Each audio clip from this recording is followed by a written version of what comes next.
Hello বন্ধুরা, তো দেখো সবাই মিলে আজকে একটু সকাল সকাল রেডিমেডি হয়ে বেড়াই পড়েছি। আর চলো কোনে যাচ্ছি সেটাও দেখাচ্ছি।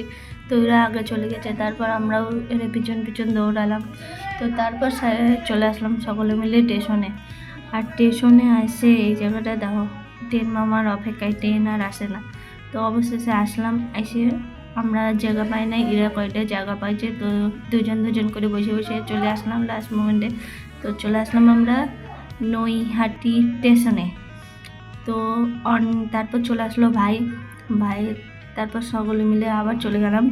আর অনেক দিন কর ইচ্ছে যে বড় মার কাছে পুজো দিতে যাবো। তো আজকে সত্যি স্বপ্ন পূরণ হলো, এই জায়গাটা আসে।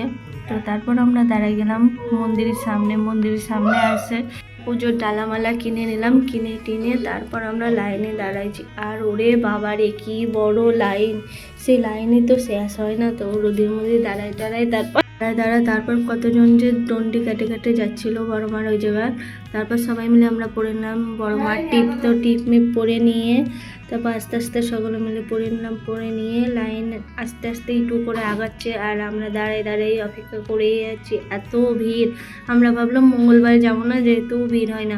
তারপর দেখতে সববারেই জমের মতো ভিড়। তো দেখো চলে আসলাম আর বড় মার এই জায়গা। তো জয় বড় মা, অবশেষে বড় মার দেখা।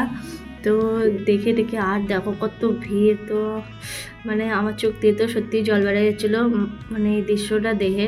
সামনের থেকে মানে ভাবতেই পারি নাই কোনোদিন যে আসতে পারবো। তো আসলাম, তারপর সবাই মিলে একটু পুজো টুজো দিয়ে চলে গেলাম। ঠাকুরের মূর্তি ফুর্তি কিনে নিয়ে, মানে ফটো টটো কিনে প্রসাদ মশাদ নিয়ে চলে আসলাম স্টেশনে। এসে তারপর সব কয়টাই খিদে লাগেছে, এরা আবার ঘুগনি খাওয়া চালু করে দিয়েছে।